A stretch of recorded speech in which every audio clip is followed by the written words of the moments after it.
Morning, Ursula. Well, let me ask you first, because what's really fascinating about this, and what a lot of people have not really focused on, are the ongoing effects. I mean, there is something that you've spoken about before, intergenerational transmission of trauma. Tell me about that. Yes, well, basically, slavery and genocide has impacted not only the historical populations that were kidnapped from Africa, but also those of us who are the descendants of the enslaved today. And it's not only about trauma and multi-generational oppression. The whole discussion around wealth, there has been unjust enrichment to Britain, and there's also been unjust impoverishment, which has been passed on throughout the generations. So part of the legacy is this huge inequality that we see today between the descendants of the enslavers and the descendants of the enslaved. And what about and psychological scars which have had societal effects, ongoing economic effects, to which you've already said? What are the psychological scars? Well, part of that... Intergenerational. Yeah, intergenerationally, it's not knowing who we are. It's a lack of connection, it's a lack of identity, a lack of nationhood, which is what makes us human beings, essentially. It's not being rooted, it's being considered minority populations when we come from global majorities. And it's about having second-class status and citizenship wherever we have been located as a result of this dispersal and depopulation that happened originally in Africa. And there is a phenomenon as well that you believe really does exist, which is post-traumatic slave syndrome.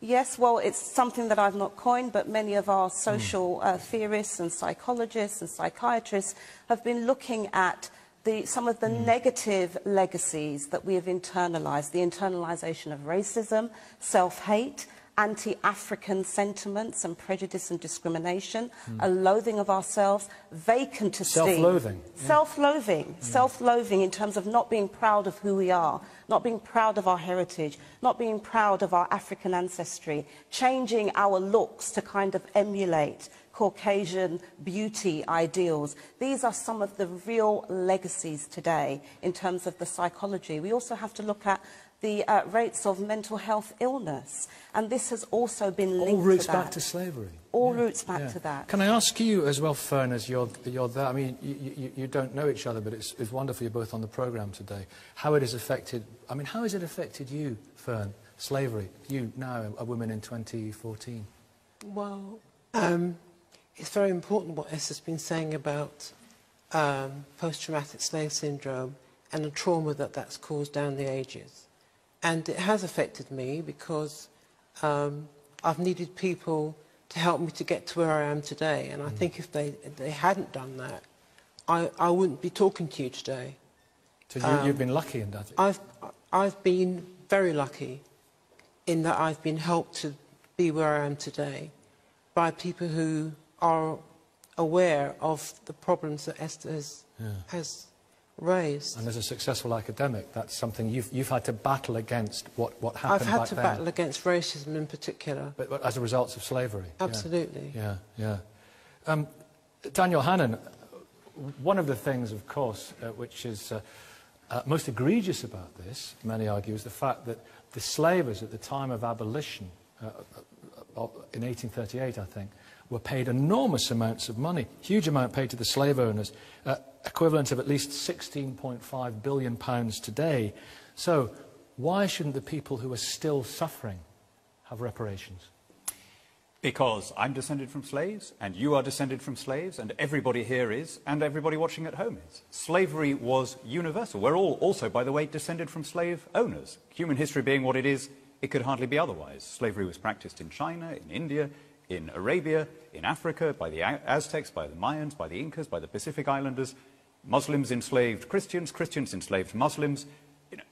And therefore, if you're looking at paying reparations, anyone whom you choose to pay is statistically certain to be descended both from the owners and the owned. There were 3,000 black slave owners in the US on the eve of the Civil War. We are, if you like, all in this together. And it's therefore very difficult now to look at a population. I'm not talking about continuing slavery, which is a huge issue and where we could be doing a great deal. But if you're looking at past slavery, it's just a question of how far back you want to go, and we're all slaves. No, we're not all descendants of, you know, enslaved peoples and enslavers. I think that that is really, you know, falsifying history, and it actually is minimising the seriousness of what we're actually talking about. Chattel enslavement, as happened to African peoples and people of African descent, is something different and unparalleled in human history. And that's the starting point for this conversation.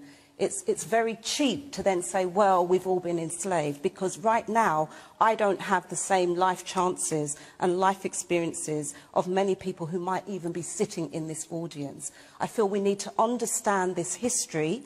I'm not saying that we haven't all been impacted, but just to say, well, we've all been impacted the same is really not the starting point. Yeah, and Bernadette, I'm sure if anyone wants to make a point... I'm going to play devil's advocate here, so get the tomatoes out and start throwing it now. Look, has it affected you? Okay, no, and this is it. I think we really have to be careful here. Has all that got to do with slavery, being in a mental institution?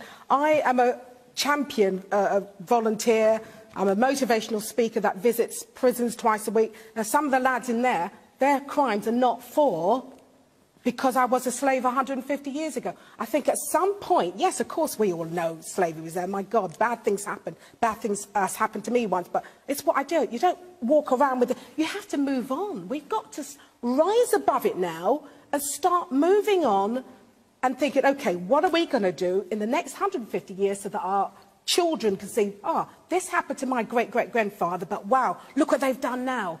We've got to start rising above this and get away from you owe me this, you owe me that, and going back. Look, of course, every black person knows it's really difficult in certain areas. What about the people that have profited from it? You know, the families that are still enriched Again, because of we this. know this. The tobacco millionaires, the so I live in millionaires. Dorset. What am I going to do? Knock on all the manor houses in Dorset and say, right, give me a room for the night, mate. You know, hello, where does it end? You know. Yes, they know they are. Some of them are named and shamed, Nikki. They're all in Google. You can see who they are. They have been named and shamed. Almost an apology was made by Tony Blair. Yes, an apology. But the trouble is, no British government is going to apologise because that would open the floodgates. Fern, come on. Audience, put your hands at Fern. Almost an apology. Apology was not made by Tony Blair. He said he expressed regret. Yeah. Well, that's not an apology. But there's a reason why. We know. I'm a realistic person. Let's be honest. It'll be another 150 years before they actually apologise and hand out cheques. And how are they going to do it? Well, we're not asking for cheques to be handed out. It's not about money. That cheapens the debate. Yes, I know. It's not about money. But if they apologise, you do realise the implications of if you apologise. The legal implications. Well, yeah, for legal implications. Then the compensation, when my great-great-great-father, he was... How are we going to do it, you see? How are we going to do it? That's not what CARICOM are asking for. CARICOM are asking for the first time ever, that the Western nations that were involved, such as the UK, France, Portugal and so on, sit around the table with 15 heads of government and talk about the issues that plague us now. And then what? And what the issues that plague us now, what has that got to do with slavery? Because, I mean, my dad was 85, God bless him, when he died last year. That never stopped him. He's a millionaire. He worked hard, 7 days a week. This is why we need education. It's very important. One of the things that CARICOM talk about is education. But what has that got to do with slavery 150 years ago? Education, my dad educated me.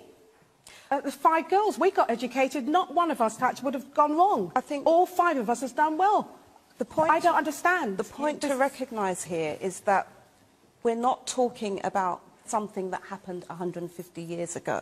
We're talking about the current impact of slavery, colonialism and neo-colonialism, which brings us right here into the here and now.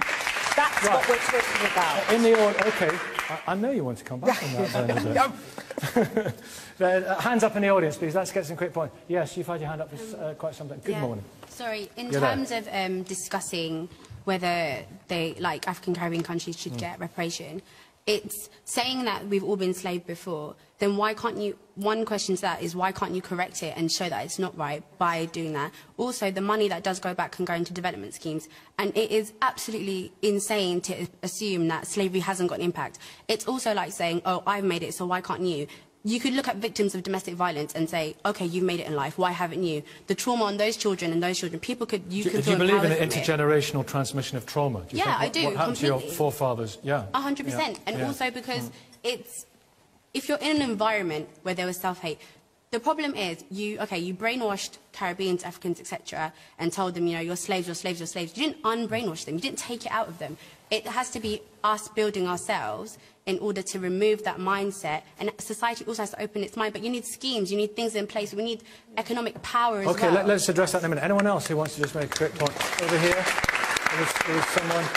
I'm sure there were some more hands up. But yeah, gentleman at the back, quick one. I think the economic legacy now, you're talking about Jamaica, which is spending more money repaying debt repayments than they are spending on education and health. Exactly. So how are the Caribbean countries going to move out from there when they expect to do that? Talking about the freedom for countries.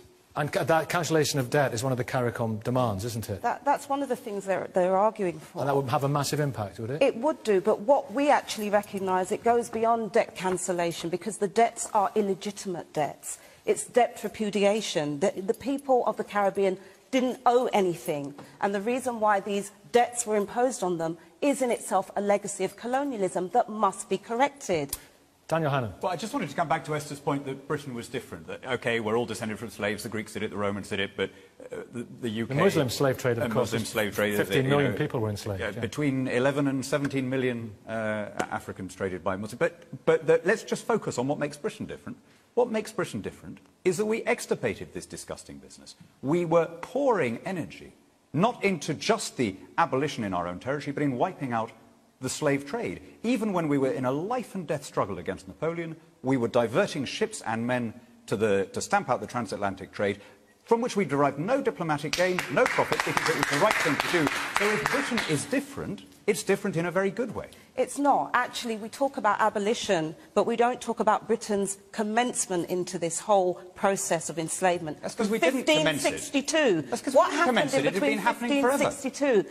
All the wealth that was generated, that helped to make Britain great, so-called, the British Empire, all of this came from enslavement and colonialism and ill-gotten gains. And it links to this modern discussion around inequality and the huge gap between the nations, not only in terms of Britain and Europe, but also the rest of the world, and in particular, Africa and the Caribbean. Britain didn't invent the slave trade. There was existing slavery going on in Africa, which had been going on forever, as it had been going on in Europe. It was not the same. What made us No, different it is was that we not stopped the same. That is a falsification of history. What we had in Africa was systems of pawnship and forms of serfdom, So it was which very was similar. different. Very, very different.